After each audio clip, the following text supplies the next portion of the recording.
12th book 12th புக்ல second lesson 12th புக்ல தனியாவே ஒரு லெசன் இருக்கும் தேசிய வருவாய். ஸோ இப்போ நம்ம பார்க்க போற டேட்டா ரெண்டையுமே சேர்த்து பார்த்துடலாம். சரிங்களா?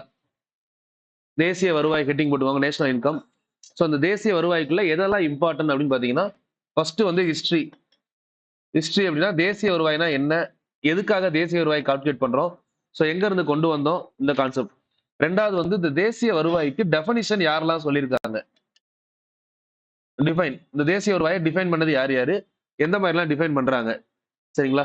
ஸோ இந்த தேசிய வருவாயை ஹவு டு கால்குலேட், எப்படி கால்குலேட் பண்றாங்க.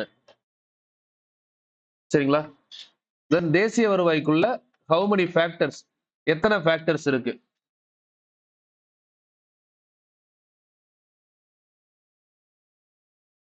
ஸோ இதெல்லாம் நம்ம பார்க்க போறோம். சரிங்களா? ஸோ ஒன் பை ஒன்னா வரிசையா நோட் பண்ணிக்கோங்க. First national income, first heading வந்து பாத்தீங்கன்னா ஹிஸ்டரி.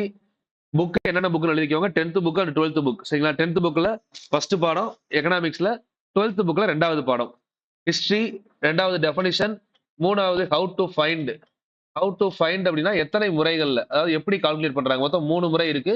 2/3 எழுதிக்கோங்க. இந்தியாவில் 2 முறை தான் ஃபாலோ பண்றோம். அது பின்னாடி பார்ப்போம். நெக்ஸ்ட் வந்து பாத்தீங்கன்னா ஹவு மெனி ஃபேக்டர்ஸ். ஸோ இதுல வந்து பாத்தீங்கன்னா 9, 10 அப்படின்னு நோட் பண்ணிக்கோங்க. புக்ல 9 இருக்கும், நம்ம 10 டைப்ஸ் பார்க்க போறோம். சரிங்களா? டோட்டலா 12th புக்ல 9 தான் கொடுத்துருப்பாங்க, மொத்தம் ஆனால் 10 டைப்ஸ் இருக்கு. ஸோ அதுக்கப்புறம் வந்து பாத்தீங்கன்னா இதுல இருக்கக்கூடிய ரிசல்ட், அதாவது இது கால்குலேட் பண்றதுனால என்னென்ன டிராபேக், இதுல அட்வான்டேஜ் என்ன, மெரிட்ஸ் என்ன, டிமெரிட்ஸ் என்ன. இவ்வளவுதான். இந்த ஒரு 5 கேட்டகரியா பிரிச்சு பார்த்தோம்னா தேசிய வருவாய் முடிஞ்சது. ஓகேங்களா? ஃபர்ஸ்ட் வரிசை எழுதிக்கோங்க.